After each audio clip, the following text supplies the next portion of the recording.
Hello everyone, welcome back to another stream. And on today's stream we have got a guest. It is Michael Movies Corner. Thank you for having me on. You're welcome, mate. You're very welcome. So yeah, we've got a comment from the monkey saying Happy New Year, Luke. Happy New Year, mate. The monkey. I have ideas, and I'm going to reach out to the monkey for something. I just need to fully flesh it out first. But I definitely will be. Well, hopefully, if he's up for it, doing some content with him this year. Yeah. But I'll have to fully flesh it out before I run it by him. Okay. We've got a comment from my mum saying H. I presume that means hello. So Yeah. hello, mum. So yes, it's the new year now, 2024. Oh yeah. Happy New Year. Yeah. Happy New Year, mum. Yeah, so it's been all right for 2023. So hopefully 2024 will be better. Yeah. So when's 23 ended? Mike, what was your favourite film of 2023? Five Nights at Freddy's. That was quick. Yeah, well, if we're talking about movies that came out in 2023, I'm gonna give it to Five Nights at Freddy's. It's the most fun I've had watching a film, and it was actually, and I had an interesting theater experience at the same time. I thought it was going to be annoying because people were continuing to talk, before, like, as the ads were playing, and some plonker was literally taking photos of the screen full flash. I was like, oh, here we go. I'm going to have the worst theater experience of my entire life. That did not happen. As soon as the movie came on, people shut their traps, watched the film, laughed when they laughed. They got surprised when the YouTube cameos came on, like Matt Pat and some other guy that I don't know that was the taxi driver. And during the reveal of Vanessa being Afton's daughter, and that, even my jaw dropped at that. And by the end of the film, everyone was clapping, which is not something I'm used to with a movie experience. I've heard people doing that, especially during Marvel films, but to actually witness that and be there when that actually happens was an interesting yet fun experience.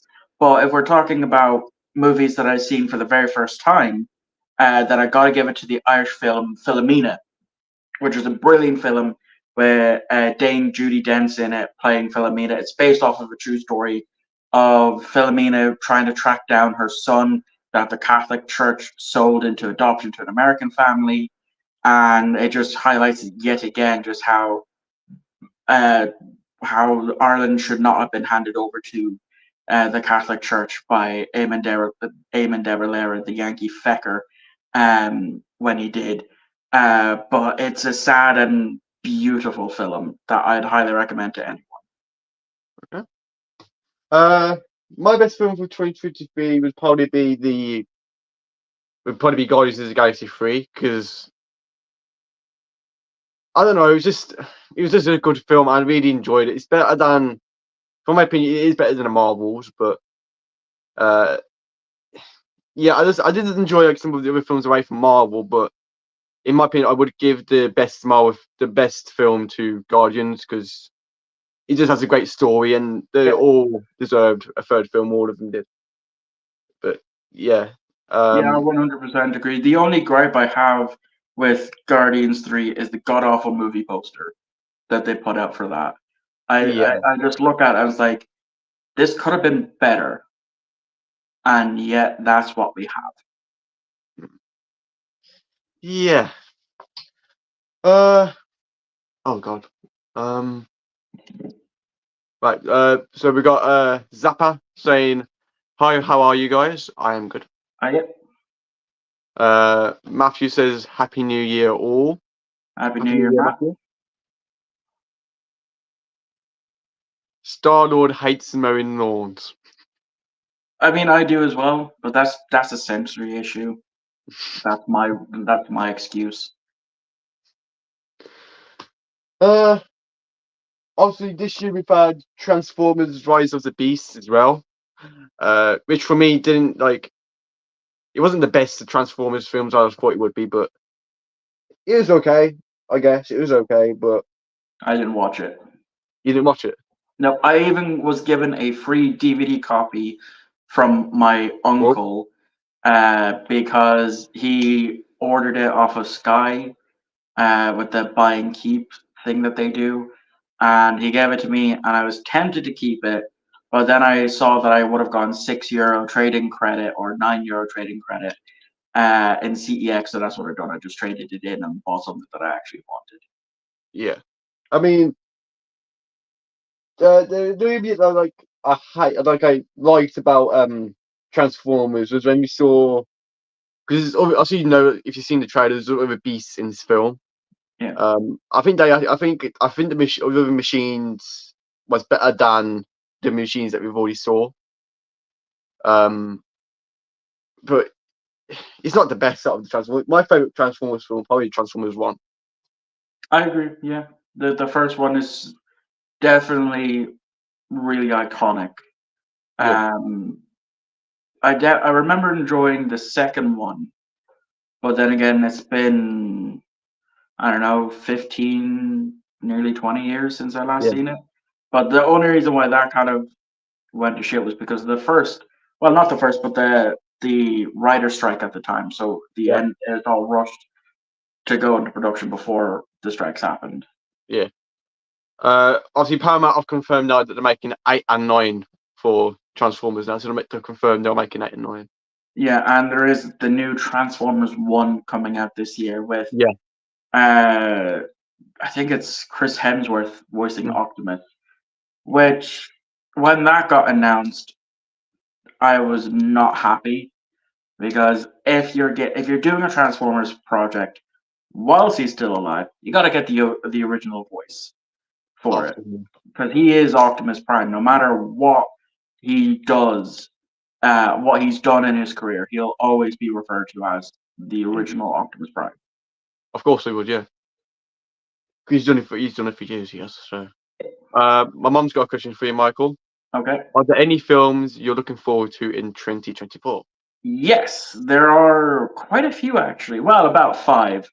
But the ones that I can remember off the top of my head that I'm really looking forward to is towards the end of March we're getting a new Kung Fu Panda movie, which I'm really looking forward to because I love the original trilogy and I think it's far better than Shrek in my opinion. And the entire 3 Kung Fu Panda films stand tall by themselves. So I am really looking forward to that. I'm also going to be looking forward to the new Planet of the Apes film, which is going to kick me in to finally finish off watching the trilogy, which I'll probably end up doing reviews for. Then the only one, Inside Out 2, I'm really looking forward to because I absolutely loved and adored the first one. And I'm interested to see the new emotions, but it's just a shame that some of the original voice actors aren't coming back. Like the one that I'm sad that isn't coming back is Bill Hader because I just love him as a voice actor. He's really, really good. And then at the end of the year, we're getting a new Karate Kid film, which is merging the originals with the 2010 version. Yeah, I'm looking forward to So that one. I'm also going to be interested to see how that's going to tie in with Cobra Kai. Because if I remember correctly, when it got announced, it was said that it's going to have nothing to do with Cobra Kai. The new Karate Kid film was going to be its own separate thing. But hey, to see Ralph Macchio and Jackie Chan on screen, sold. Yeah, it's going to be good. It really is going to be good. We've got movie chats here saying, "Evening, gents. Happy New Year. Happy New Year, mate." Happy New Year. You got the monkey saying, "Michael." Hang on, what? That chameleon. That comedian villain looks like a great villain. A panda hitting himself. How can that not to be funny? Yeah, I definitely can see it. The one thing I'm really hoping for, and I know a few people are, because I've seen videos about it, is I'm hoping that, since it's not only we have the new villain of the Chameleon, but we're also going to get back Tai Lung, Shen, and J.K. Simmons villain from the third film. I'm hoping that Tai Lung gets a redemption arc in this film because he deserves it. Like Yeah, his character is amazing. Like I'm not sure if you're on TikTok, but every now and again I'll come across um stills from the Kung Fu Panda 1 talking about how as kids we looked at Tai Lung as a villain, but as we grew older we understood why he turned the way he did after being pumped so much throughout his entire life, saying you could be the next Dragon Warrior. The next Dragon Warrior is you. For it to not be the case, that would of course send anyone down a spiral after yeah. being told that you're destined for greatness only to be shunned at the last second. Jeez. AJCS, hi Luke. Sorry I couldn't join. Have a good live. Thank you, Hey, mate. No worries, no worries, mate. AJ says hello to you. hey Adrian, hope you're doing well. Right. Hang on, what else have we had this year then? Man, stuff with movies this year. It's gone so quick. I can't even remember what movies we've had so far. We've had tons. Yeah, there's a lot of great movies from last year. A lot of which I haven't seen. I was very picky with what I watched last year. I think I've seen 8 out of all the movies that came out last year. Yeah, Um, Definitely one of the favorites was one that I watched after watching a review from AJ, and that was The Unlikely Pilgrimage of Harold Fry. yeah, I just randomly watched AJ's review before decided to call it quits for the night. And then through watching his review and him talking about it, I was like, this sounds like a film that's up my alley. So I went and I watched it and instantly fell in love with it to the point where I actually recently went out and bought the DVD copy of it because for some reason in the UK and Ireland, we didn't get a Blu-ray release for it, only DVD, whereas other territories did. yeah. I mean, because this year was it Fast X this year? It was, wasn't it? Oh, I'm not a fan of the Fast and Furious series. I think it was this year. Fast and Furious. Yeah, I think it was this year. Yeah. Yeah, it Um, was Fast 10 Part 1 of yeah. potentially 3. That's ridiculous. Instead of like making it like 3 parts, still make like 12 movies or something, Mhm. but don't have them be part 1 and then part 2, then part 3. Because that's what people don't. Because people probably won't like it then. Yeah, because I remember whilst they were doing the press junkets for Fast X Part 1, the writer was talking about how initially the plan was to just do uh, Fast X Part 1 and Part 2 and then that be it. But as he was writing the second part, he was like, man, I really want to stretch this out and do another one. And so there's the potential that it's going to be a 3-parter. Yeah. It's because they say now in part 2, it's Vin Diesel or all the other ones that we've seen are not going to be in part 2. Mm. It's going to be obviously. Are you a fan of it? You're not really a fan, aren't you, of Fast and Furious? Okay. No, it's not really I'm not really a car guy. Like I like certain classic Mm. cars from like the 50s and 60s and below. But as for like modern cars and all that stuff, not really my thing. Yeah, because I say in part 2 it's going to be Dwayne Johnson hunting down Jason Momoa. Hmm. So it's Yeah, going to I've be heard that. him, and then obviously in part 3 we'll get them all back. But I don't I know. don't It's know. just getting ridiculous now. They made too many movies with Fast and Furious. I mean, yeah, I love them. I love them. They're all good, but they made too many. Yeah, that's the problem, and that's the problem with franchises in general is not stopping early. Like Yeah, that's the good thing about a TV show called The Good Place. That could have gone on for a bunch of seasons, but the creator knew not to do that because then series will run out of steam, and they tend to yeah, after a while. So that's why it only has the 4 perfect seasons. yeah. It's just, yeah. But we've got another comment from Luke saying Happy New Year. Happy New Year, mate. Happy New Year. No ballets. It's Lewis. Says hello. Hello, Lewis. Um, I agree, Michael. I'm so looking forward to the new Planet of the Apes. I just hope the film doesn't disappoint like most trailers do. Yeah, Yeah, that's I hope that as well. Like I definitely need to rewatch the first one and then watch the second and third for the first time. But it's as like even though I've only watched the first one once, it's a series that I know that I love because of just how great it is from that one movie. Um, and so definitely from the first trailer that was shown, it does look interesting, and I will be interested to see yeah, how that goes.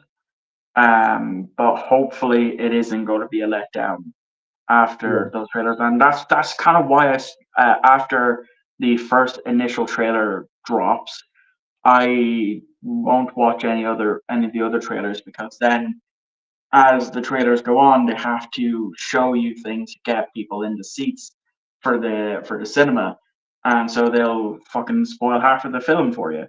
So that's why last year and going into this year, I decided one trailer, and that's all it gets for me. yeah. Again, King of the Planet of the Apes looks cool. But again, the trailer makes it look good. But when it's a trailer to make you watch it because it makes you look like it's going to be brilliant. And the minute you actually watch the film, it could be like rubbish or good. You don't know because the film it's actually on the film. You can't actually go by the trailers. I mean, because the trailers they put stuff in it that's not even in the film Yeah, sometimes. that has happened. I think there was like a law passed in or something around that I heard, where it's now against the law, or companies could get like a massive fine or be sued for false advertisement for doing that, like showing scenes that aren't in the movie. Like I remember, I think it was the 2017 Power Ranger film that done something similar where it showed Jason and Kimberly kissing, but in the actual movie we don't get to see that at all. The scenes changed. Yeah. Oh, jeez. Uh, the monkey says they should have made Fast and Furious a single tail to stop it at the end of one. Yeah. Is it? I don't think with that how good Fast and Furious was from number one. I don't think they would have stopped it there. That's why they continued because it was good. Yeah, well, you see, the thing with Fast and Furious that I am familiar with is after a certain number, it just stops being about the drag racing, Yeah, and that's about anything that the writer can come up with based on how much he snorts. mm. I mean, Fast Nine wasn't. I don't think that like got them that good many views because number 10 got them those views. Number 10 was brilliant. It was a good film, but number 9 it was the worst film in the saga. Way worse a film. It was just the plot. I didn't like the plot. Because because actually there's a car that actually went up into space. Yeah, I was just about to ask, was that the one where they go into space? You know that a franchise has gone on long enough when it does something like that, Yeah, when it's it jumps the shark. in my opinion, Fast and Furious, Hobbs and Shaw, and Fast X are probably my two favorite Fast and Furious films. Definitely Hobbs and Shaw because that film was just superb. I loved it, absolutely amazing. I think they should make number 2 of that. I really think they should. I I know they think I won't, heard but that they are doing a sequel to that one this year. that would be good. That would be good. I'm definitely gonna watch that if they do. Definitely. Again, Michael, I agree. Certain franchises should know when to stop. Like Halloween, I'm a huge fan of Halloween, but Ends sucked badly. It did. It really did. I haven't seen any of the Halloween films. That will probably change this year. As I slowly crawl through my backlog. Yeah. I think it's right. There's been like so about 10, is it? About 10 or 9, something like that. Hmm. But I think because John Carpenter, he sold the rights to Blumhouse, Yeah. and Blumhouse, they want to make another Michael Myers film like Halloween. Hmm. But obviously, John Carpenter's in a like thing with him because he's saying he can't make another Halloween film because he's dead. What they could do, they could make another one, just have it set before he died or something like that. Yeah. Or it could make, because my dad's got a good idea, like, because she's writing a book and Halloween Ends, she's writing a book. And in that book, it tells you what happens. Obviously, then you go into, it tells you. But Hmm. what my dad think it is, Michael's still alive, and that's just a book. That's just a book of how she thinks it should be. So then he's still alive in the actual real world, and we're just getting it from the book perspective. I don't know, but There's possibilities that could happen. Could mm, be like a completely new universe type of yeah, situation, like reboot it back to basics. But reboots don't tend to do well. no. I mean, because we had Total Recall 1, the original, Hmm. was good. The remake, that made it crap. Well, that's what I don't get. I think that they just, when they make a film, don't make remake, because then you just copying off the other one, just with a different actor. Yeah, I mean, look at Disney. A lot of the stuff that they're putting out now is essentially live action remakes of the things that saved Disney in the first place and brought in the new or the 1990 renaissance of Disney, and they're ruining it. I Yeah, haven't watched any of them, but from what I'm hearing, is not great things about them. no. So, and yet they're just going to continue doing it. I mean, it's like now with Disney and that. They've made, because Disney and Marvel, they've always been a thing, obviously, they've always been in control of each other. But Hmm. if you watch the films now from Marvel and DC, I know, because Marvel and DC, I mean, Marvel and Disney, sorry. Hmm. Um, they've proved they make good films. They've proved it because the Guardians this year, that was a hit. The Marvels, but what they're doing now though, they're making good and then go down, up, down, up, down. They're going like that, like how DC Yeah. are. Just make good films. That's a problem now. Endgame was super. One thing I can nearly almost guarantee though is when Deadpool 3 comes out, Yeah, I would be very surprised if it doesn't make a billion at the box office or get very close to it yeah, because there's Hugh Jackman coming back. You yeah. got the Elektra coming back.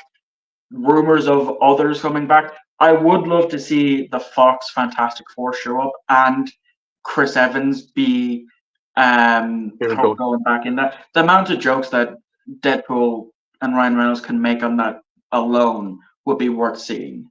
Yeah, I mean, because isn't Deadpool 3? Kevin Feige said Deadpool 3 is the only Marvel film out this year. Yeah, it's the only Marvel movie. I think we're getting. I Those know we're two, getting Echo in a few days, all 9. 5 episodes. Which I'll probably give that a miss. I didn't even bother watching the trailer. I was gonna say, Um, because in the trailer, someone's in that trailer, and it's someone who's seen loads of times and seasons, but yeah, I know Vincent D'Onofrio is in it mm, as Kingpin, and I know I've seen a still that shows that Daredevil is going to be in it as well, yeah, which there. is interesting considering his show is getting completely reworked. Because that's the thing that came out recently as well about these Marvel shows is they're not done by TV people who have worked on TV. It's always been done by the people who have only worked on movies, and Yeah, that's why a lot of them recently haven't been the greatest. from what I'm hearing. I haven't watched every Marvel TV series. I now just pick and choose with what I want. I mean, I loved the last. Obviously, I've watched all the Marvel seasons from 2021 until now. Hmm. Because obviously this year we've had Secret Invasion. That was good. I enjoyed that season. That was a good season. I watched the first episode and then I just never went back to it. And then I heard it wasn't great, so I just didn't bother. Yeah, people are saying that because of the ending that they didn't like them, and plus they killed off too many people in that season as well. Yeah. But yeah, if you want, obviously, I'm not going to spoil it for you because I've watched it. But yeah, my mum says they did that in in-game trailer, put scenes in the trailer that wasn't in the movie. Yeah. And even Doctor Who was guilty of doing that last year when they were showing that in the 6th anniversary trailers of Ncuti Gatwa, they had to distort it so that way people couldn't figure it out. Though it did, I think it eventually got leaked. But yeah, Doctor Who last year was also guilty of obscuring stuff in trailers. Yeah, I mean, because the only thing I don't get about trailers though, it's the one. Okay, do trailers. Obviously, people want to see the trailers for the movie, but don't put stuff in that aren't in the movie because then people won't watch it. Means it's like for the Avengers Infinity War trailer, the first trailer we ever got. When them in Wakanda, Hulk's running. Hulk wasn't even in that movie. Yeah, he was never in that movie. Hulk wasn't. He was already in game, but I don't know. Just the trailers they're showing now is just getting out. I found it just. I don't know. Yeah, it is getting ridiculous. Yeah. The film yesterday that made a court case out of it. Yes, is that the I think I know which film that is. That's the movie where this guy wakes up and suddenly the Beatles don't exist, and so he takes all the songs and makes it his own. I actually enjoyed that film. I thought that film was good. I've seen clips of it, and I might give it a watch, but I don't know. They changed the order of Halloween films. That was the original, then 2018, then Kills, and then. Yeah, they've done that, yeah. They've wiped out all the other ones. So H2O does not exist anymore now. Just the original, what she says. Yeah, so basically now if I want to watch the Halloween films in canon order, I've just got to watch the original 2018 Kills and Ends.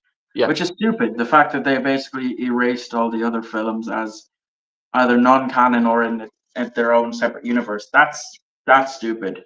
I hate when franchises do that. Yeah. It's this game. Because haven't Terminator did it as well, didn't they? Terminator did it. The Terminator franchise, they did it. Well, I'm not that far into the franchise, but from my knowledge, yes, they did. Because initially it went Terminator 1, 2, and 3. Terminator 3 happened where we see Judgment happen, Judgment Day, and that's when the film ends.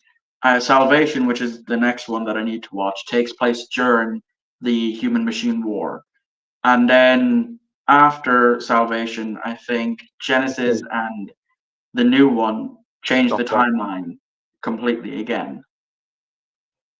So they're just getting out of hand now. Yeah.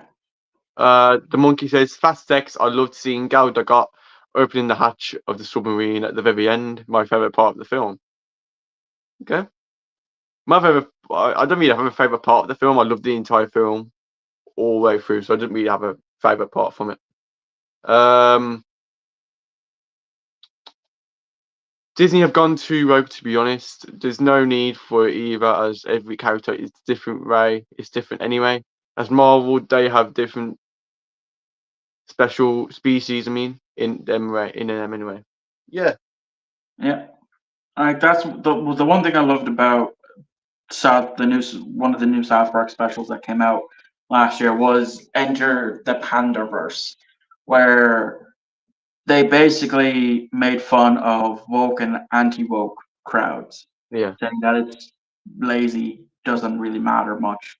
But I will admit it is getting out of hand, especially if it doesn't make narrative sense. And that's my main issue with it, is if it doesn't make narrative sense, that's where I'll have the issue. Like, that's my comparison for it is the Orville with Topa. In the beginning, Topa was born to a single-gendered species of males, and there's a whole courtroom battle on whether or not they're going to force the change to make Topa become male, which that ends up happening in the second season. There's the ramification between Topa's parents, where one of them feels like they a failure because they didn't fight hard enough to keep Topa as a girl. And then there's also another episode where they basically showed an entire planet full of Moclan females being around, and Syl being nearly rounded up to be forced for the procedure. And then, of course, Topa being mean against women because that's what one of her fathers was saying to her. And then in the next season, that's when Topa finds out that she was originally a girl, and so then she undoes the set change operation to go back to the way she was. And that's what it needs. It needs time to build from one thing to the next. If it's just going to be happen, like, here it is, you have to deal with it, it makes no narrative sense, I'm not going to like it. But if it has the narrative sense and it builds and builds and builds up to it, then I'll enjoy it. Like with the Orville episode, The Tale of the Two Topas. I really enjoyed that episode. I want to clear something up here about the Fantastic Four new movie they're making. Do you know The Thing? Yeah. Now, is The Thing always supposed to be a man? It's always been betrayed by a man, but that doesn't necessarily mean that it needs to be played by a man. I was wondering, because in the comics it says that, because normally they go by the comics, Marvel, they always go by the comics, don't they? Yeah.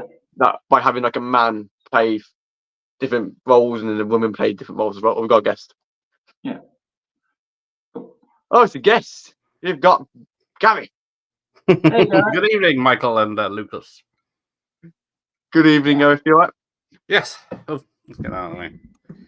Over there. Oh, over there. Right, what are you two up to? Talking about Disney. And that they're going rogue. Disney and the woke agenda and anti-woke and all that stuff, fun stuff. Yeah. Join at the perfect time. When it was in the toilet. They were anyway, almost in the 80s, weren't they? Your favourite person's on here now, goes as well. My mum's in here to chat as well. So. Hello, Calvin. You should give Echo a watch, Michael. It's different to Disney woke crap. It looks really good. Oh. Yeah, that's a consensus that I've heard when the trailer dropped, that it is more like the Netflix Marvel series, that it's a lot darker in tone. I might give it a watch, they're putting out all episodes at once, so it's easy to binge essentially. So I might give it a shot. I don't know. We'll see. Yeah. Who else we got? That film was good, Monkey. I preferred Blinded by the Light about Bruce Springsteen. That was a good film, yeah. I've not seen that one. Enjoyed that film. Hold on. Luke, can you blame me for loving when Gal Gadot appears on screen out of nowhere like she did in the end of Shazam 2? No. Absolutely not. No. I think Gal Gadot makes, when she appears at the end of Shazam 2, I think that's what made it a good movie, to be honest. He does it in all the way through. I think that was the Flash, Shazam 2. What else did she pop up in? Oh man. Was there a third? I thought it was a third after Wonder Woman 2. No, I'm trying to think now. You got me thinking now, Gareth. That was got me thinking. I forgot she was in Shazam too.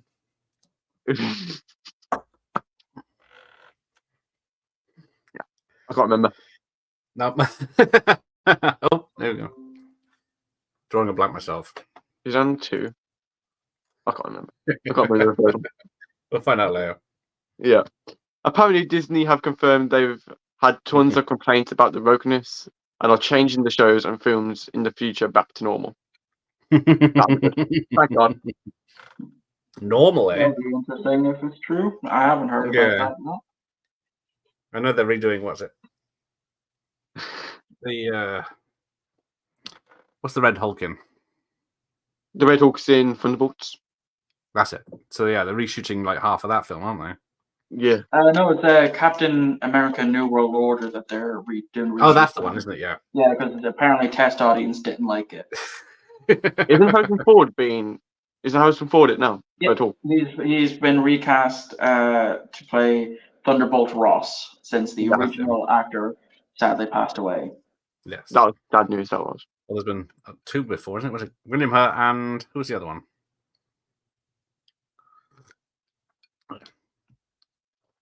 I can't remember now. Bloody hell. Mine's a blank. Luke says, "What's your favorite Marvel movie?"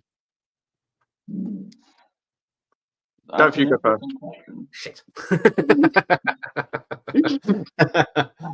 trying to think now. The Batman. The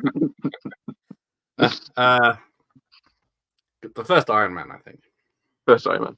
Okay. I think I'll have to give it to the first Tobey Maguire Spider-Man film. I know a lot of people swear by Spider-Man 2, but again, it's been nearly 20 years since I last rewatched them, so I'm just basing it off of memory. But I definitely think that the first Tobey Maguire film was amazing. Okay. Yeah. My opinion will never change. It's always going to be in-game. That will never change. Unless make something better than in-game, but... Subtle hint behind you. Oh my God, Gareth, hello, how are you? I'm all right. Happy New Year's. Oh yeah, Happy New Year. Yeah, forgot to say that. Sorry. Right. Nursing a hangover, or did you even bother drinking last night? I didn't bother. Don't celebrate. I didn't even stay up late. No, I did. But then as soon as the clock struck me, I was like, right, time for me to go to bed. Yep. David Griffiths says Gal Gadot was in The Flash. Yes. I think she was in it for a couple of scenes, actually. She was. For about 2 scenes, I think she was in it. What else we got? Gareth asked my nephew's brother to ask Steven Seagal if he wouldn't mind having an interview with you, and it wasn't a pleasant answer back, lol. Oh.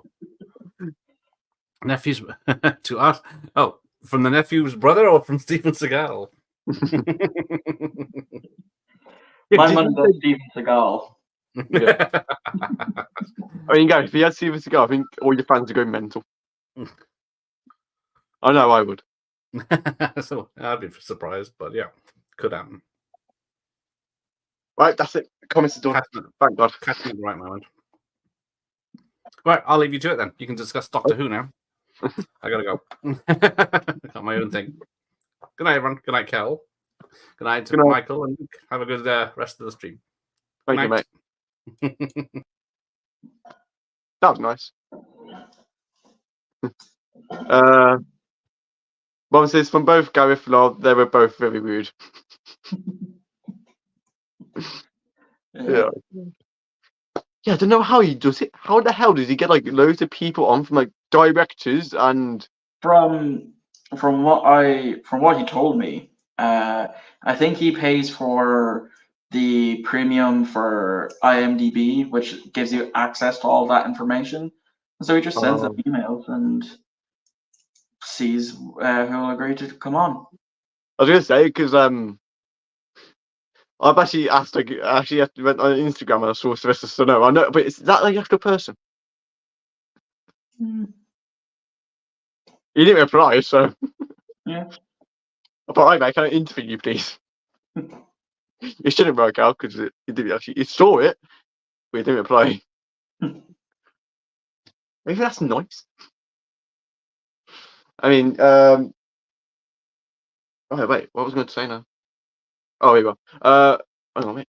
Yeah, Michael, would you like to do a live with me in future? Yeah, sure. Just shoot me a DM on Instagram whenever you'd like to have me on, and I'll gladly join. There you go, man. You got yourself into a celebrity on your stream now. No, mate, I've got to say thank you so much for joining today. Yeah, no problem. I probably would have just stayed downstairs and played Skyrim or found something else to watch on YouTube, so it's no bother. But one of the things that I found whilst cleaning out my bedroom, which I completely thought I had lost, was my Lego Dimensions TARDIS that I got in one of the build packs. That looks cool. Yeah, because I also have the Lego K9 that you get with one of the expansion packs. That you have to. From what I learned about Lego Dimensions, when it comes to like builds like these, in order to unlock the instructions, you have to actually put one of the characters on to the game, and then it gives you the instructions in game.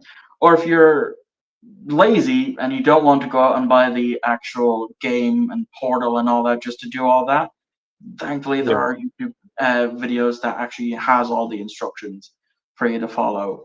And then of course I do have the official 12th Doctor Lego minifigure that they released in the battle pack. He is missing his screwdriver. I have no idea where that went. Probably still underneath the bed. And then I also have the official Lego Cyberman that they released for it. Oh man, that looks cool. Yeah. And lastly is the official Lego Weeping Angel, which for all those Doctor Who fans out there, I am so sorry that an image of an angel has now become itself an angel, and you are all screwed. So I do not apologize. How did you get one? I bought this one off of eBay. I know that much. Oh, okay. Because I think it came with the actual Lego TARDIS set interior that you could buy that came with one of these. I think a Dalek, 11, 12, and Clara, maybe a Cyberman as well. I'm not 100% sure.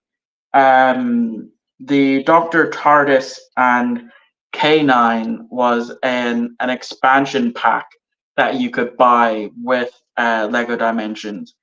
And then the Cyberman here is supposed to have a Dalek with it, but that's gone walkabout over the past couple of years, so I have no idea where that's gone. But you get this, and then you build the Dalek with it, and that's all they ever done as an official Lego Doctor Who sets. Yes. With 2 expansion packs and a actual TARDIS. I gotta say to Meg, but all that stuff you just showed me, I'm shocked. I don't know how, but man, like I said, you're a good YouTuber. Thank you very much. I appreciate that. You're welcome. David Griffith says, Luke, did I see a TARDIS in one of your old videos? You did see a TARDIS, and I was saying that. The TARDIS is right there in my room. It is here in my room, the TARDIS. It's a big TARDIS. Pretty big. So yeah, I'm going to show you in a bit. I have it's like a blue thing. 3 TARDIS interiors, and I have 3 TARDIS shells plus 1 additional that is very cool to have in my collection. And then of course, I continuing on actually with Lego, I have made Lego customs that I Okay. shared on my Instagram. So when I got to buying one of the charity shops near me done it where I was able to buy 2 bags of Lego mixed pieces and all that for like a $5, and so I bought a bunch. And out of one of them, I was easily able to make a custom Lego 10th Doctor straight away with the suit. And then, of course, I easily made a custom screwdriver for it with the blue emitter and all.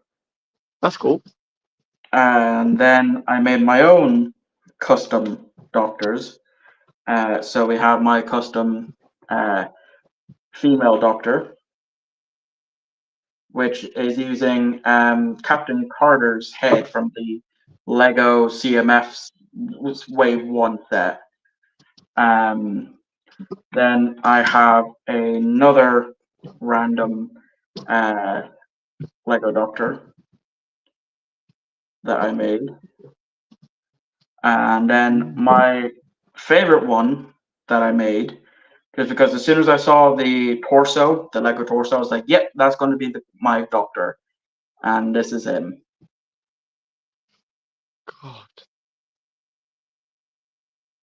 And I even have a Lego custom master,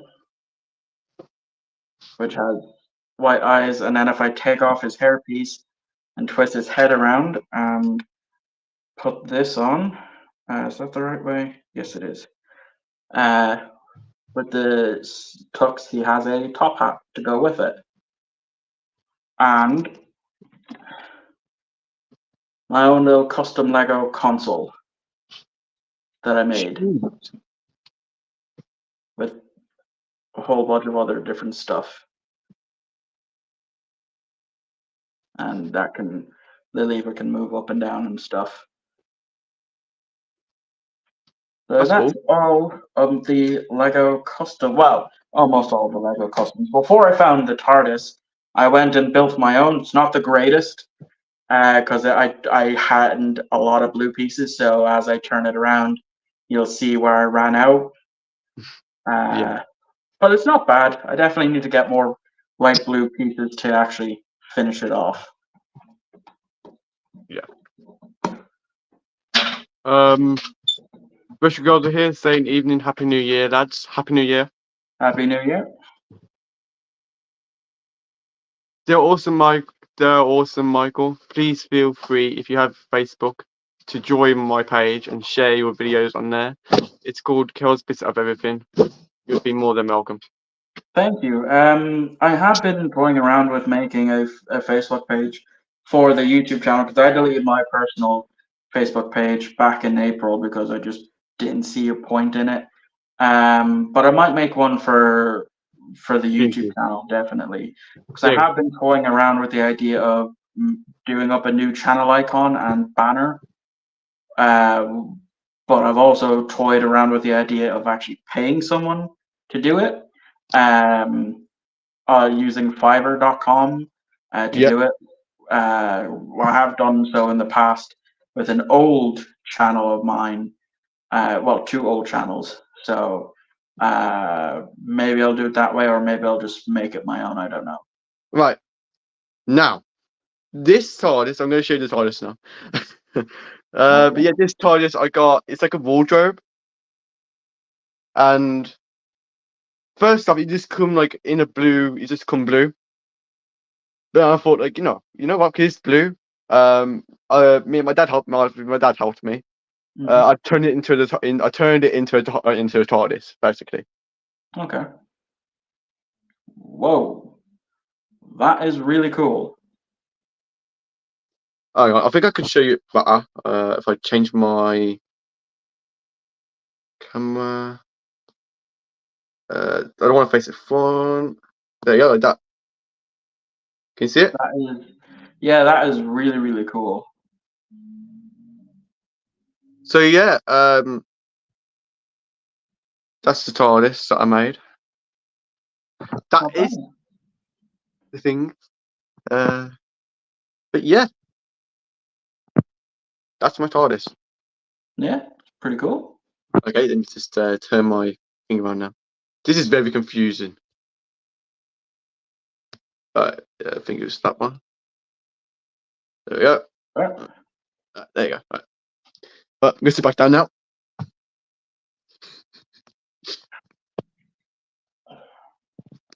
Yeah, so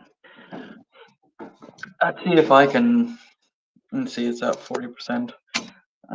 So I will give a tour of some of the stuff I have. Let's see if I can. Oh no, that just turned it off. I'll do that. How do we? You go to settings, press your camera, and it gives you the option to. If it says facing front, click that. And it says facing back then.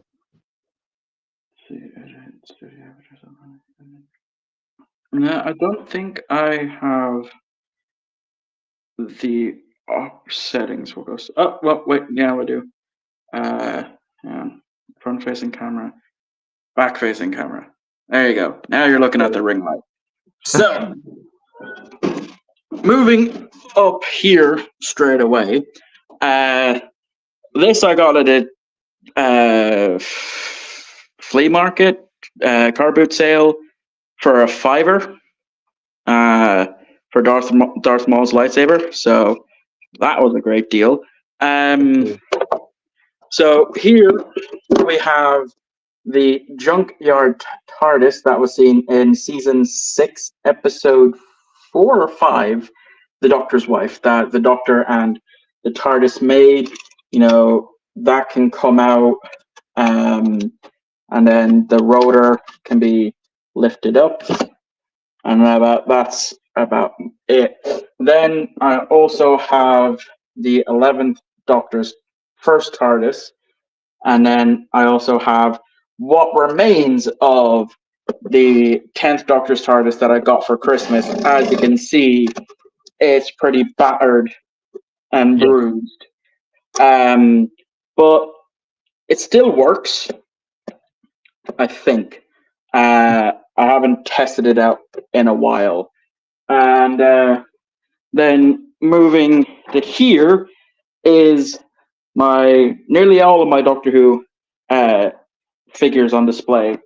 So we have a Krillitang, some of the 3 3/4 inch range of figures. We have some of my Dalek collection going in order of oldest to newest. We have a Sladine, a TARDIS with the Doctor and Companion, a Cyberman with Missy. Then we have 12 and Bill with that TARDIS. We have a Weeping Angel and Cybermen there. Then we have 9 and Rose with that TARDIS. And then we have a Auton with a Cybermen.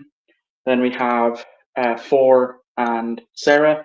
Now this, as you can see right there, that is the Trial of a Time Lord 30th Anniversary Special Edition VHS tape for it that I got on Facebook Marketplace for 20 quid. Jesus. Brand new. All the tapes have never been used. That's cool. Yeah. And then we have my classic Daleks with Davros. And then we have some other miscellaneous villains and other stuff there. And then we get to my actual Doctor Who proper shelf, because this is where I keep all my physical media. And I'm actually going to grab my spinny chair. So on top there, you see the werewolf from Tooth and Claw. And then moving it down, we have some of my other Doctors. That Doctor there is a stand-in for Doctor 14, because I've seen what the action figure looks like. It looks horrendous. I will not buy it. And then we have some of the companions laid around with some extras. And then here's my screwdrivers. This is an actual screwdriver, because this bit is made out of plastic, whereas this bit is made out of metal. So you can actually put the screwdriver bits at the bottom there and use it as an actual screwdriver. That's just my custom Sonic shades, which is just 3D glasses. And we have 13, 14, and a random screwdriver, as well as the rest of my Cybermen and spare Dalek there. And then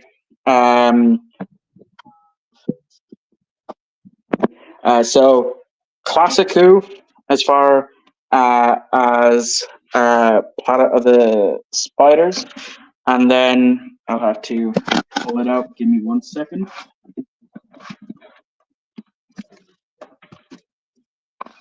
Then we have Tom Baker up to Remembrance of the Daleks.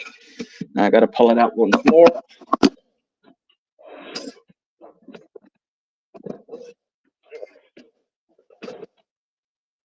Then I have the rest of Classic Who leading into Modern Doctor Who with Series 1, Series 2, Series 3, Series 4, the specials. Then moving on to here, we have Series 5, 6, up to 12. And then I have to move some more stuff around. Bear with me.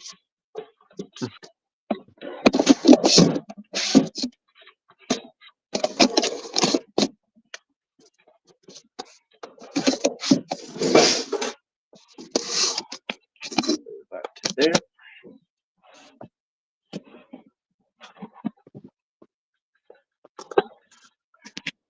And then we have the rest of Modern Doctor Who, plus the 60th and all the spin-offs that I have, like Class, K9 and Company, Girl's Best Friend, nearly all of the Sarah Janes, and all of the Torchwoods.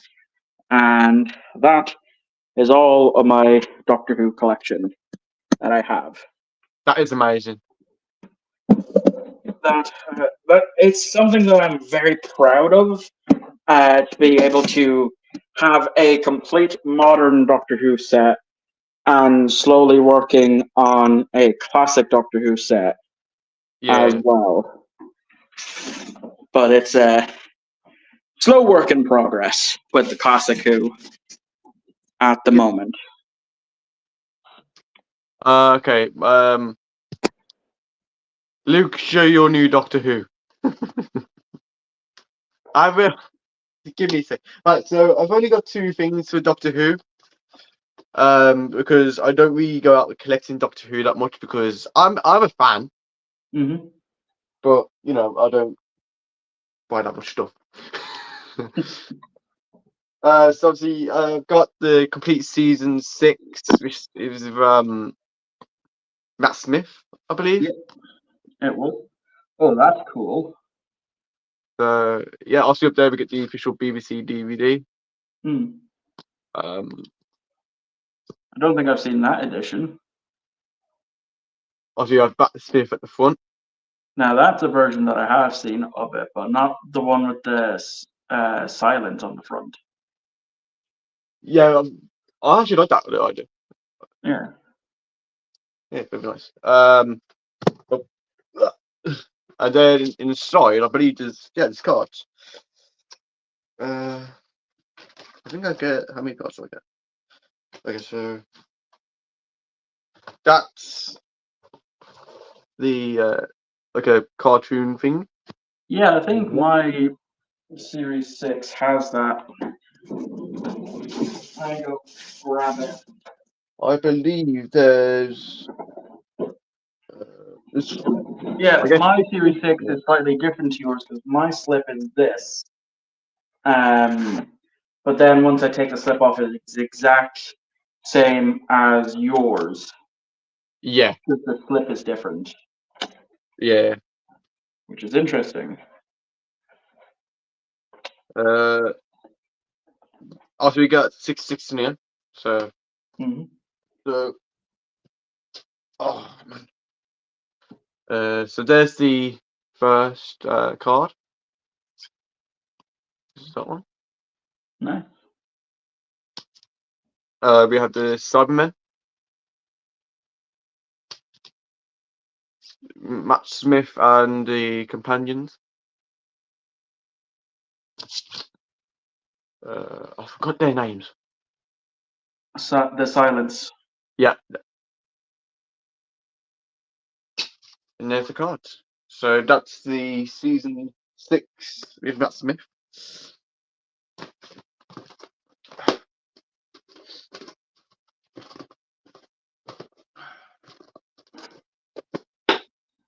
That'd be nice. Obviously, the one I got recently is obviously the one I keep showing all the time. Is obviously the 60th anniversary specials. Yep. Which I picked up the standard Blu-ray Amaray version of because I have to pick this up. I looked at the steelbook when it got shown. I was like, they could have done better. Yeah. They've done better, and they should have done better. Yeah. Obviously, in the DVD, you get like a leaflet. Yeah. Tells you all about the Doctor Who's and that, which is very cool. I like the artwork on these things. Like how they've done it with the artwork is superb. Oh yeah, the disc art is really, really good. That is something that I will always give praise for. I gotta say though, out of the specials that we've seen with David Tennant again, the next one what I would want to watch, if I had to watch a special, I'd watch The Giggle. Yeah, I would probably be the same. After I've given them all individually a rewatch at some point, but I would definitely end up rewatching The Giggle. Yeah. I mean, don't get me wrong, the other two was good, but yeah, to me, I think the Giggle was better because it was more away from like, the little creatures and away from the kiddified bits. Then you got into like serious with The Giggle, then with the toy maker and that. So it was better. Actually, that's my Doctor Who collection done. Because I don't know. Actually, I got the TARDIS as well. And I do have this like collectible item. It's like it's a Marvel thing. It's from the Avengers Infinity War. Now I collect action figures. I collect action figures, as you know, and puppets and that. And this is what I got. I got this one from the car boot, and it's the Iron Spider. Oh, nice. So yeah, this did come as the box, but I took the box away. Yeah. That's what you always do, but you can like take that off. There's another top that you can put onto him. But yeah, that's cool. I've like a lot of action figures that I collect now, so obviously a lot of them because I got tons. Yeah, I do collect. Well, I would like to collect more action figures, but the main issue is the only way I would get what I would want is through eBay, and I then run the risk of get hit with an import charge on top of what I've already paid. So that's why I stopped buying off of eBay. Yeah. No. So, I got the Blue Beetle one. I think that's my most recent one I got for the no, it's not the Funko. No, that's not a recent one. No. Obviously, there's all my masks, obviously, for my short films and that. Captain Carter.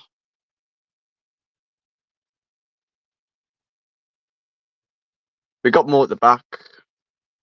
Oh, Peter and Fall. God, I thought all these back now, weren't I? Took them on the bed. Also, we have the Dark Flash one.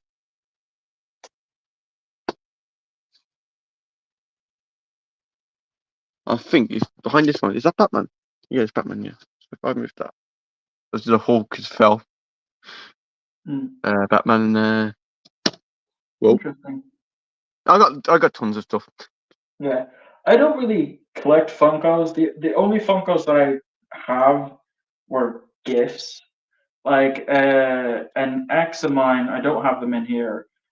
She got me, what was it? Ryuk from Death Note. She got me Harry Potter, and then she got me Sarah Jane Smith from The Hand of Evil, as Funkos. And then another friend of me got me a Vegeta Funko.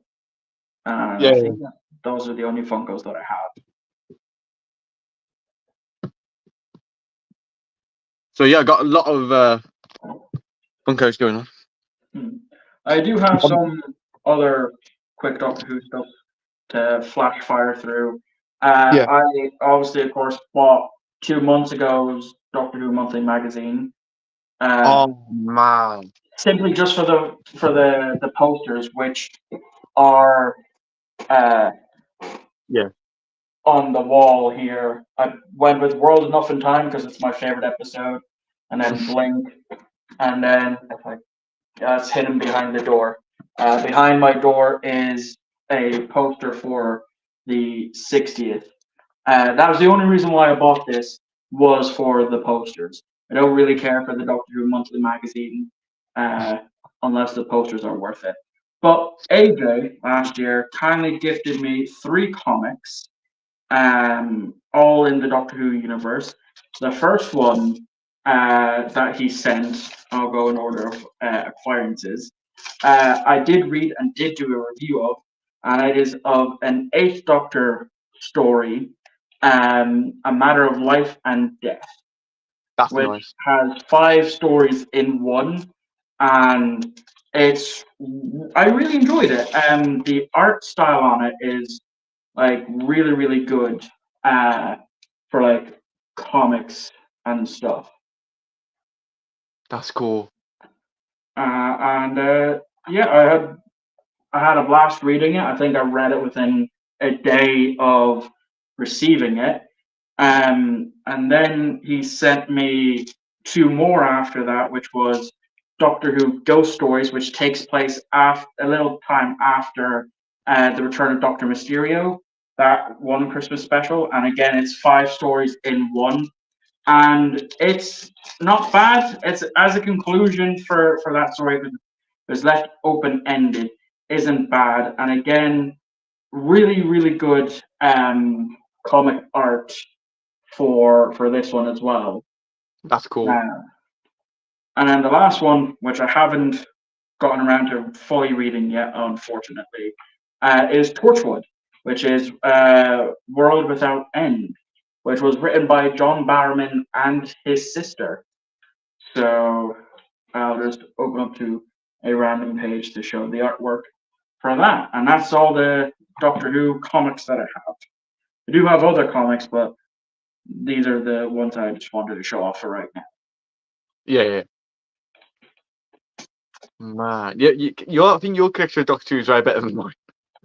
Well, I've been because when I started collecting 2 and a bit years ago, I knew the one thing that I would want was a complete modern set of Doctor Who, simply because I had no legal way to rewatch it.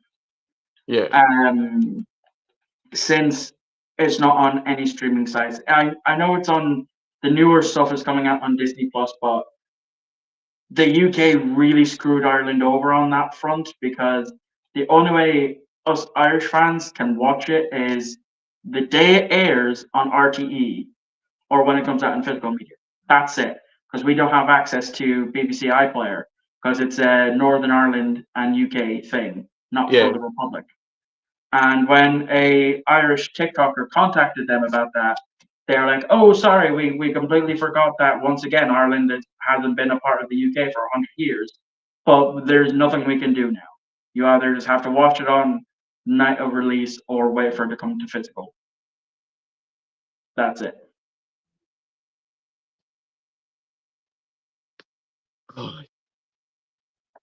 Yeah.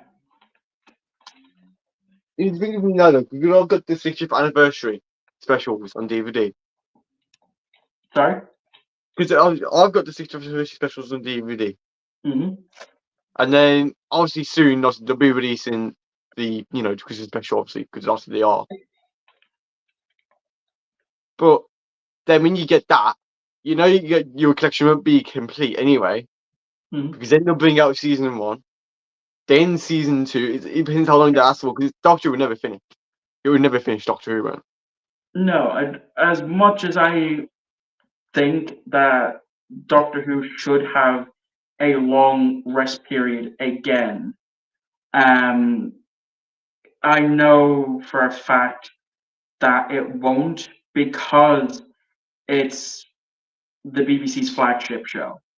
Yeah, yeah. Like I know they have a bunch of other shows like EastEnders and Coronation Street and all that, but Doctor Who is their flagship show because they can't sell EastEnders and Coronation Street to America or any other country. I'm sure they have fans, but it's nothing compared to Doctor Who. No. I mean, oh man, I can't remember what I was going to say now. Oh, no, this stream is probably one of the best streams. Especially if having you on, Michael. Thank you, mate. No problem. Again, thank you for inviting me on. I'm having a great time. You're welcome. Fine. You're more than welcome anytime.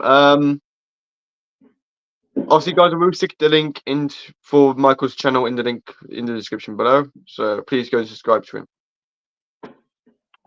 Yeah, great content. I'm trying to look at my collection and see what I've got of Doctor Who. I think I've got another Doctor Who thing, I believe. I think I've got one Doctor Who thing in Blu-ray. Well, that's just in my head.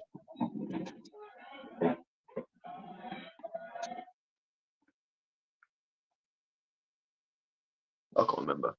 I mean, because I've got the Avengers Infinity War 4K. I'm not going to get it out because it's right at the bottom. But Yeah. I've got the 4K. I've got Godzilla vs. Kong 4K. I've got a lot of 4Ks. I don't really collect 4Ks because one, I don't have a 4K TV or 4K player, and two, I don't. As it sits for right now, the upgrade just isn't worth it to me. I think I'm just more than happy with sticking with Blu-ray. 1080p with Blu-rays. Yeah. And you know, I'm fine with that. It's also why I don't collect the boutique labels, is because they're just too expensive, and it's a lot of the stuff that they end up putting out is a lot of stuff that I don't really care for or have any knowledge of. So I tend to stay away from that. Yeah.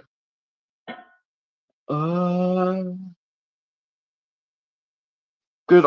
Have you heard about the new news now about a new Star Trek film? Well, yes, Section 31 is coming out. They are filming. We know that much. I know Michelle Yeoh is in it. Don't know what era though. That's the only thing. We don't know if it's going back to pre-TOS timeline or if it's going TNG timeline or what have you. We just don't know yet. I am looking forward to it. I'm hoping it's coming out at least this year, if not next. They are filming for season 3 of Strange New Worlds, which I'm looking forward to as well. Hopefully, we'll get to see it this year. Then, of course, Discovery is ending in, I think, April of this year after 5 seasons, which I know a lot of people are happy about. Me, I actually like the show, so I'll be sad to see it go. See what else. Prodigy season 2 will hopefully get an announcement at some point this year of when season 2 is coming out this year. Since the first season went on Disney Plus at Christmas. So, from what we know of season 2, is we're getting a look at the USS Voyager A, which looks a beautiful ship, as well as we get the holographic Doctor back. Yeah, which I'm happy about. And I wonder who else from Voyager's past will make an appearance in season 2. And because I follow the 3 main writers of the show, and from what they tweeted out about the finale, had them in tears. So I don't know what it's going to fucking do to us Voyager fans, but I am looking forward to it at some point. Okay. Yeah, I'm looking forward to it as well. Man. Oh god, I've lost the comments now. I've lost them. Oh god. Right, never mind. Doesn't matter about comments. Oh god, man, my camera. What's happening with my camera? It always does up my videos when I'm trying to record a video. It always messes up. Mm.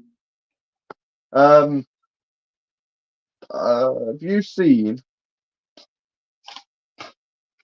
Hang on, let me get it. Yeah. Have you seen that? No. I haven't really delved much into DC. I know last year I watched Man of Steel for the first time, which I enjoyed. But that's as far as I've really gone with DC. But this year I do plan to cover a few more DC films. Yeah. I'm not going to say what yet because I'm still toying around with some ideas on that front. But I definitely know I will review not new, so not the newer stuff that comes out unless it interests me.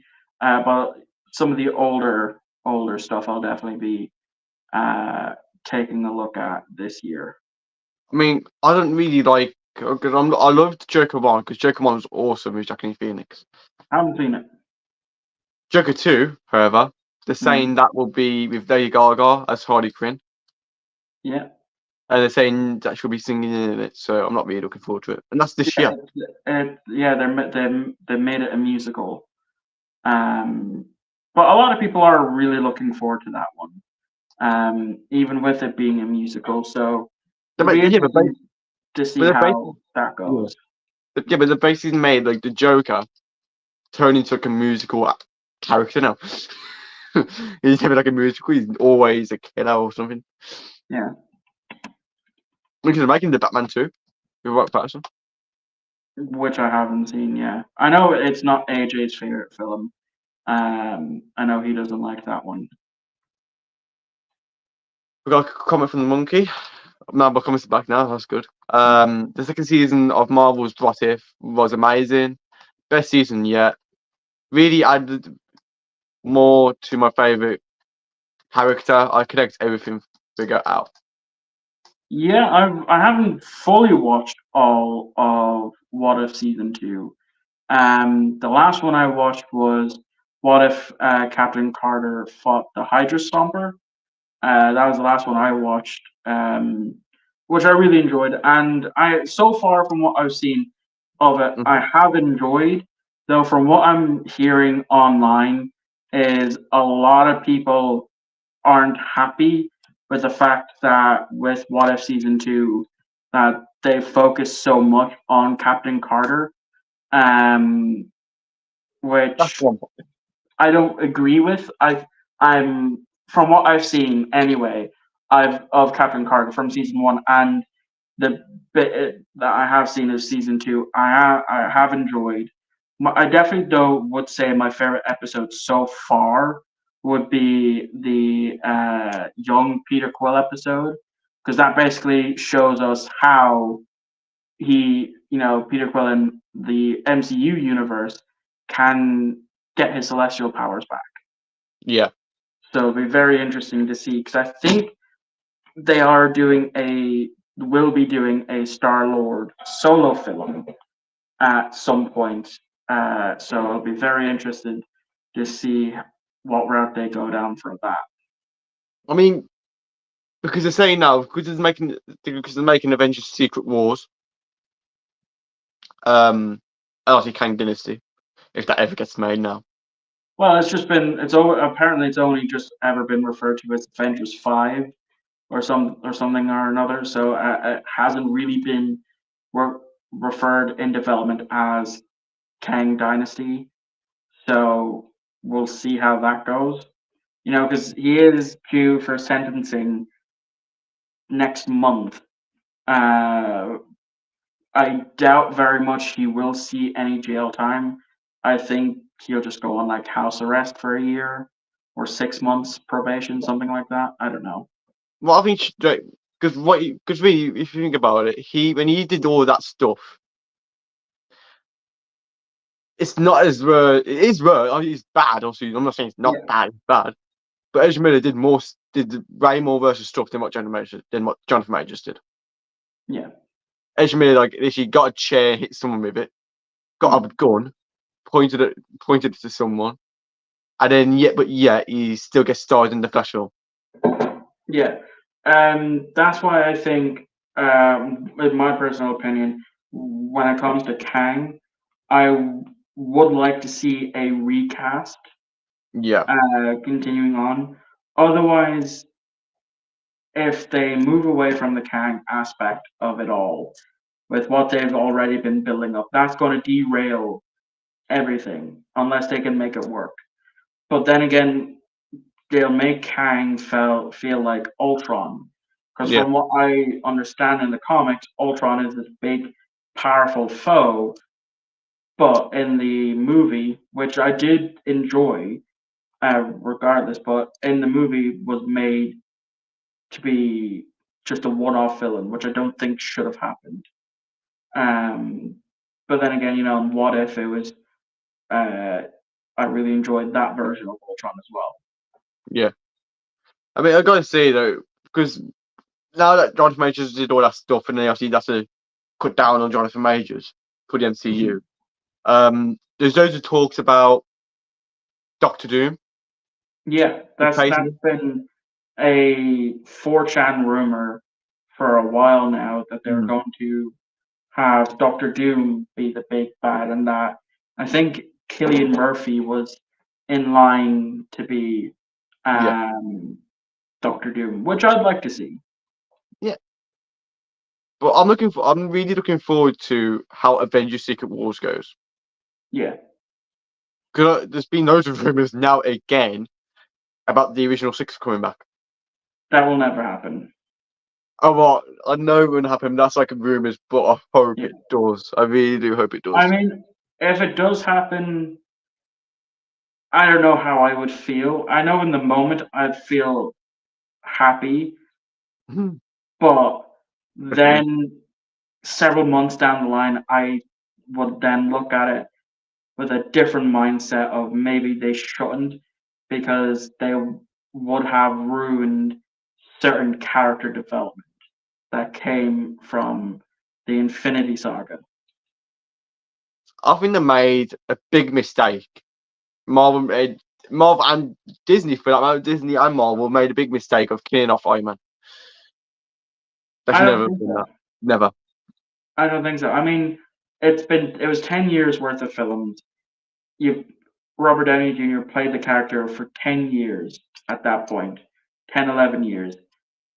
And he was done. The same with the others that retired. They were just done. They've played it for an amount of time that they deemed necessary. They didn't want to be typecasted. And so they just decided to move on, which a lot of people would say it was the death of the MCU. But we'll see how things play out. I mean, if Robert Downey Jr. done, because he even said in it, because while they were shooting the film, they made two alternate endings. There's two scenes about the gauntlet, also when Iron Man snapped. They made two things of that. It was Captain Marvel snapping, because she could take it. She could take it. Yeah, she could take it. Or Iron Man, but I was right for Iron Man doing it. But the only thing I didn't get though, because Robert Downey Jr. said before they did that, he was in talks with them for making Iron Man 4. He was in talks, and I said we'll do it, but then they called him off. But I was in talks of doing Iron Man 4. Yeah. I mean, to be honest, Iron Man has gotten, in my opinion, too power crept. Like, if they had continued on with Iron Man, it would have felt like massive power creep in terms of his villains, because Iron Man's already powerful. He has the nanotechnology and all that stuff.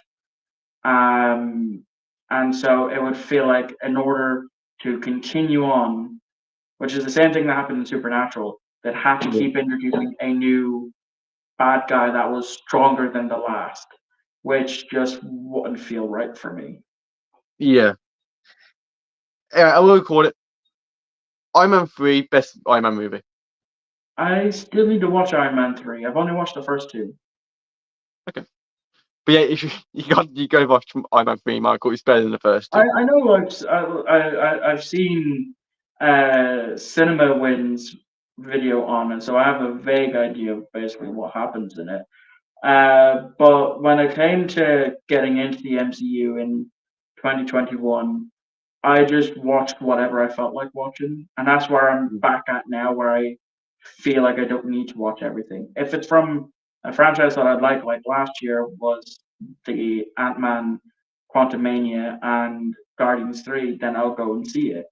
But like with the Marvels, I'll wait for that. I'm waiting for that to go on Disney Plus, and then I'll give it a watch, like I did with Black Panther and all of that. So it just, if it interests me, I'll watch it. If it doesn't, I'll skip it.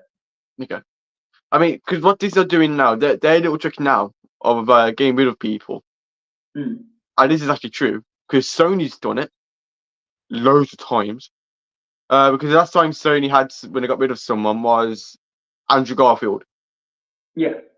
They didn't, because he was in talks of making the Amazing Spider-Man 3, obviously. Yeah, and that was going to be linked in with the MCU, but then they decided to start from scratch again. And they didn't even tell Andrew Garfield. He showed up at the premiere because he thought it was for Amazing Spider-Man 3. He showed up to that without them telling him. Without them telling him, they got a new Spider-Man. They introduced Tom Holland to be the new Spider-Man, and he walked up the door crying.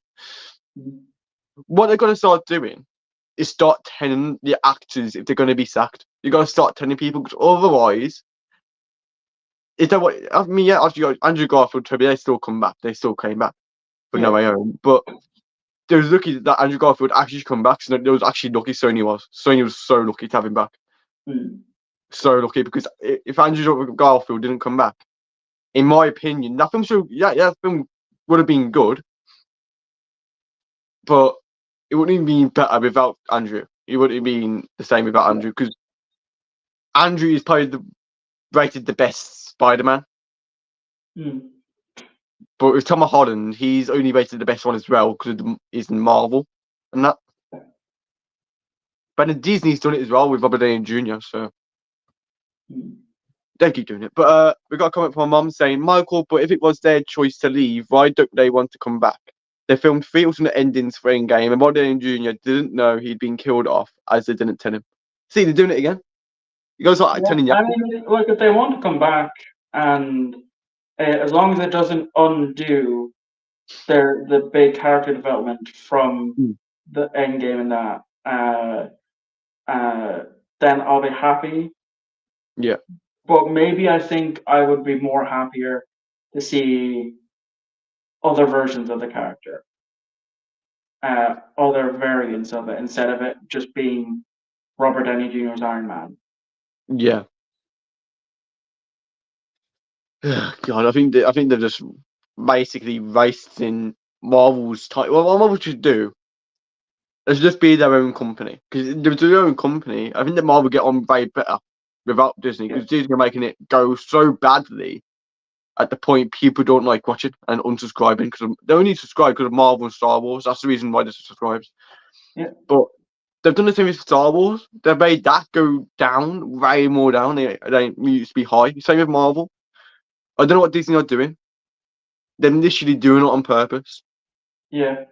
I mean, if you look at it last year as well, Disney hadn't had a film to break $1 billion for the first time since 2019. That's how bad of a year it was for Disney with all their projects that they put out, both Star Wars, Marvel, and their own in-house stuff. Not a single one broke $1 billion. Compared to Barbie, which broke, I think it was 1.5 billion, and Oppenheimer, which got very, very close, 950 million, excluding Blu-ray and 4K sales, which it was so popular on 4K that they literally ran out of product for that. Yeah. Which is great to see as a physical media collector. I'm more than happy with that. Yeah. I mean, do you think that Marvel would be better off without Disney?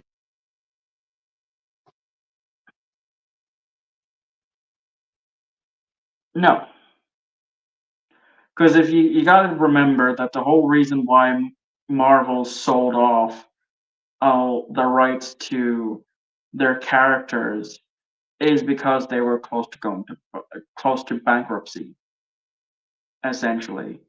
So I think if Marvel tried to go alone again, they'd go bankrupt Yeah. because it's to them it's not feasibly possible to continue doing the comics, continue doing the animated cartoons, to continue doing the live action TV series and movies. It just isn't feasibly there anymore. And so they need someone like Disney to offset that cost. But then they go to like because Marvel, because obviously Marvel and Disney they are together. But if Marvel didn't want to join Disney, say if they wanted to leave Disney and go to a different company, I think a different company would have to buy them out. Would have to buy it from Disney before that happens. I would want Marvel. I know it would never happen, but I think if they're into Netflix, because Netflix are making so many good stuff. Netflix have made loads of stuff this year, and it's been brilliant. Like Yeah. Rebel Moon was good. I enjoyed Rebel Moon. Mm. So if Marvel went to Netflix, no, it wouldn't be the same without Disney. But I think if they actually gave Netflix a choice and a chance, Netflix might actually upscale Marvel to make it better. But then To there's raise also the possibility that it they might would not. lose certain rights to certain characters. Since they could, Deadpool, Fantastic Four, and all that could still then be owned by Disney because they own Fox. So, because I don't know how the rights for that worked when Disney bought Fox.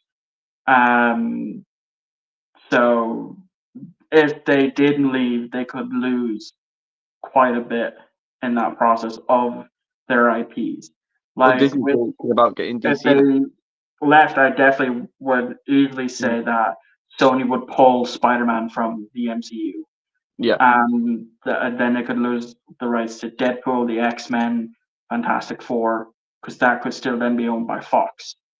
So I think right now, as much as it isn't helping them, they are in the right hands because then they still have access to the rights to all the characters that they have at the moment outside of Spider-Man from Sony. But Sony isn't going to give that up without a massive payday.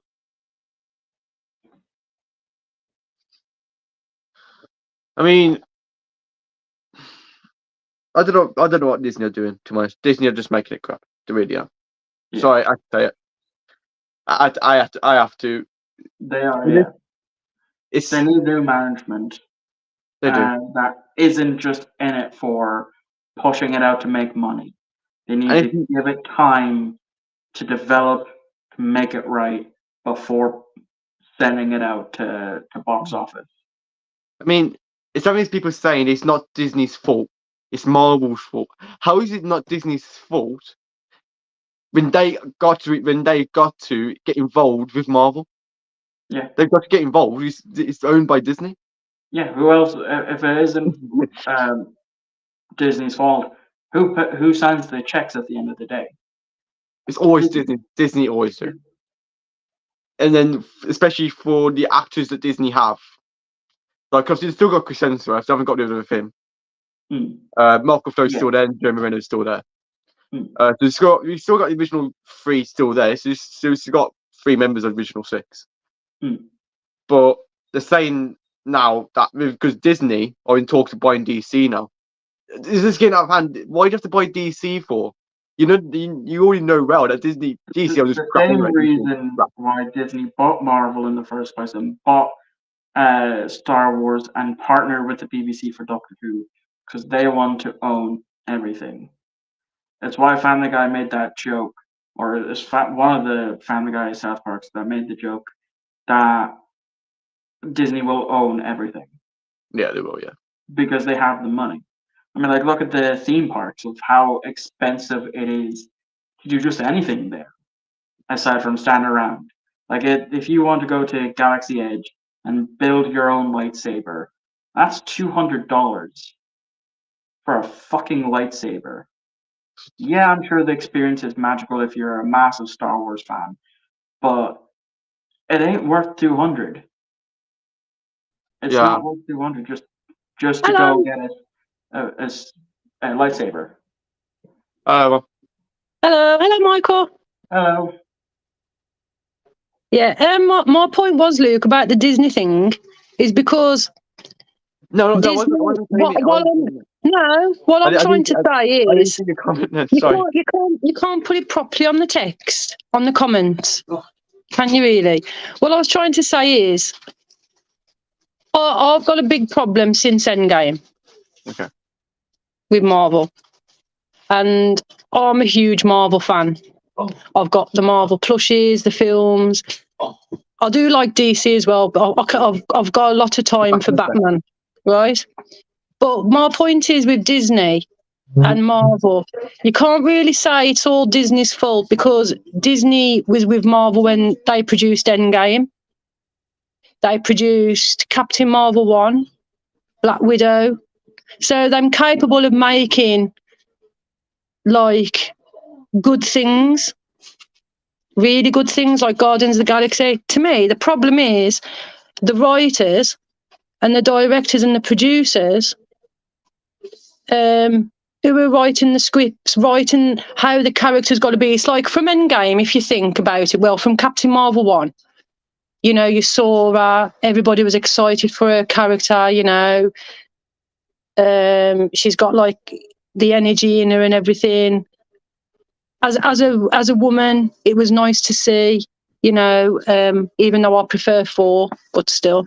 Yeah, I mean, I enjoyed Captain Marvel. I when I went into it, I went in with hearing a lot of people saying bad things about it. And to be honest, I'm not the biggest Brie Larson fan, but I still enjoyed it as a Marvel movie. I think it's stronger than people give it credit for. Yeah, and it's just like when you've watched a character, how she was in Captain Marvel, then you saw her in Infinity War and in Endgame, and she was, you know, and then all of a sudden, Miss Marvel. She's not the same character. It's like they've turned her into a Disney princess. And fair enough, they go to other planets and, you know, and they have to sing how they speak. Sorry if you haven't seen it, but to me, I know the gist of it. You know, it was a very big letdown. A very big letdown, because when they made Black Widow, I mean, I was waiting for a Black Widow film to come out for ages, because she was very underestimated character in the Avengers films. You saw her in them, but she didn't have a big part. And when Black Widow, that came out, it was just, to me, it just, all them films and her character and the way she was and the way she was speaking and interacting with the other ones, it made sense. Yeah. And then, you know, to me, if they was to bring anybody back, I've always said it should be Black Widow, because they took the Soul Stone back before she would have died. So that's the only character to me that would make sense. I mean, I'm a big Iron Man fan. I cried when he died, but there's got to be a point of it thinking, well, hang on, it's not going to be like James Bond, too far-fetched. It's realistic. You've got to, some heroes have got to die. Yeah. Because otherwise, if they bring them back now, the rest of the films, it won't make sense. It won't make sense. I mean, to me, Wakanda Forever is a brilliant film for what it was, but to me, I wouldn't have made it. You know, it was a really good. It really was. It was a good end, but people have an high expectation that it's going to be like Chadwick Boseman, but it's not. He's gone. It's like, you know, and it was the same with Michael Myers. I mean, I was the only one in the cinema when I watched Halloween Ends. I cried when they killed Michael Myers. I'm going to say it. I literally cried, because the way they killed him, it was stupid. It was absolutely pathetic, because I've watched it from number 1, and the New Order ones, what I've got and I've watched, they all made sense, but then ends completely different. 5 years after, Michael Myers is only in for 7 minutes, and it's supposed to be a film. It's Halloween, and all of a sudden you meet this other killer, which wasn't introduced in the other two films. So you're thinking to yourself, well, what the hell's going on? We don't even know, you know. And it's like that in a lot of films, I think. Yeah. And it's like Doctor Who. I'm a big I love Doctor Who. I'm not a collector because I'm going to be honest, I can't afford to collect a lot of the stuff, and some of the prices are ridiculous. Yeah. But I've watched it from a kid with my dad. You know. That's why with Classic Who, I mainly buy it on Amazon because each of the episodes is like anywhere from £5 to £7. Yeah. Which compared to if I was to buy it used over here, some of the episodes will go for like 20, 30, 40 euros over here. Yeah. Well, they're really expensive, you know. Well, a lot of stuff is. Yeah. You know, I mean, steel books and that, you know, 50, 80 quid. I mean, it's like I'm gearing up for 7 because I love that film 7, and they're just bringing it out as a collector's edition. You're not going to get a Blu-ray we've got a Blu-ray of it, but not going to bring the 4K out because it's being done as a collective set. So that's either another £80 or £49. Yeah. And they do that on purpose, I'm sure, because people who really want the film because they like it and they've enjoyed it, you've got no chance. Mm-hmm.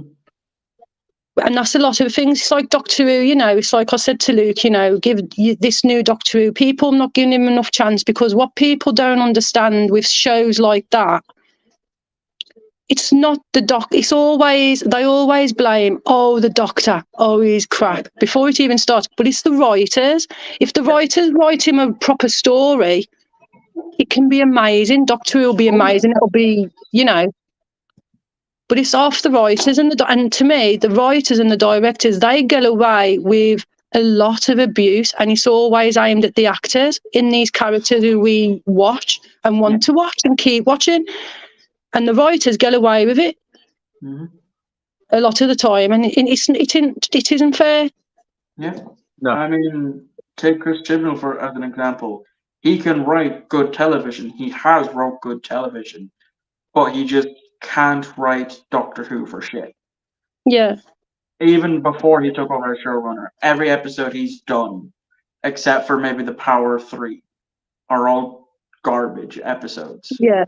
And always counted as the bottom of a list for that given series. Yeah. But then you get episodes like my personal favorite episode of all time, being World Enough in Time, The Doctor Falls. Fantastically written, fantastically acted. And theoretically, I do need to make a video about it. If the show ended there, it would have been perfect. Yeah. Yeah. It would have been absolutely perfect. But then it continued on. Yeah. But it's like when David Tennant come back after like 10 years or something like that, or 15 years. I mean, I played it. It wasn't as good as people thought that it would be, especially with Russell T Davies writing again. Yeah, like that was only done to save the show, and no one can tell me otherwise, because that's literally why it was done. Jodie didn't know when she was filming her regeneration. They didn't even know when they're filming the regeneration if the show was going to continue on. They didn't know if there was going to be a new showrunner or a new doctor or what have you. All of that happened after Russell went to them and was like, I have an idea. Let me come back as showrunner. And they're like, okay, good. We know fans love the Russell T Davies era. And he's like, I want to bring back David Tennant, Catherine Tate. They're like, perfect. Let's bring back the two people that fans love and adore from Series 4. That'll save the show. I did. And then he got the Disney deal, and that's going to keep the show afloat for many, many years now. I really agree with you, Michael, on a lot of things. I really do. And because you are right, because you can't. If the story's right, then bring back a character as long as only if it makes sense. I feel that even though David Tennant agreed to it, it's like the BBC knew that it won't be good because and I feel quite sorry for Doctor Who fans because when people hear, oh, David Tennant's back, and you know you think, oh, it's going to be epic, and then it's a letdown. But bring them back if it's right, if the story's right. Yeah. Or if the story's not right, don't bother, because it's like I've just said, it's the actors who play these roles who get all the abuse and stick from the fans. Yeah. And it's not fair on them. It's not fair on the families, you know, and I'm getting trolled, and it's the writers. Mhm. You know, Oh, I know. Like even as like a Supernatural fan, when the final episode aired, the Supernatural fans, I'm gonna have to put them in quotes here because I don't count them as fans, literally bullied one of the actors off of Twitter because he appeared in the episode instead of somebody else. And that's not the first time that's happened in the Supernatural fandom, or just in fandom in general. I mean, that happened in Star Wars with Kelly Marie Tran. They bullied her off of Instagram because because fans didn't like The Last Jedi. well, it's like Brie Larson. I mean, the first time I saw her was in Skull Island, and I love Skull Island, but it was the way she was being trolled, you know, she's being trolled still today, and it's like, mind you, that's like every situation, though, isn't it? It's like everything. If you think about it, it's like, you know, you get a troll anywhere in life, like YouTube, everywhere else. You know, it's. I mean, the people are always going to have their own opinions, and that's what's good. You know, like I said, you know, it's good to have different opinions. Oh yeah, I'm well known for having my controversial. Well, that's why I like your channel, to be fair, Michael, because I've watched you quite a few times, and I have got a lot of respect for you and your channel, because if you don't agree with somebody, which everybody's entitled to, but you tell them, and that's good. That's because that's what makes us us. Yeah. And to be fair, there's a few other YouTubers who I've seen, but as well, and I like. But your channel, you do keep it real, and you do get to that point. You really do get to that, and and your opinions. I do really value your opinions, because what you say, it is correct. I mean, okay, some of them, you know, everybody's not going to agree all the time, but your opinions, they are on point, and I really do value for that. Thank you, I appreciate that. And your channel is really good at that, because when you're speaking about Doctor Who, and my dad was a massive fan. I wished I would have kept all of his stuff, because I would have sent it on when he passed. But what you say is right. And listening to you being passionate about it, it's nice. It reminds me of my dad, how my dad spoke to us passionately about it, and it's good. Yeah. So I want to thank you for that. We've got a comment from David Griffith saying, "Cows on whoop whoop."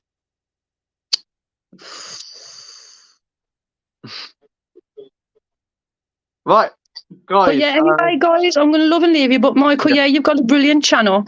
Thank you very much. And keep doing what you're doing. And if you need any help, because I know you live in Ireland, and with the shipping costs and everything, what you're paying, it's a bit.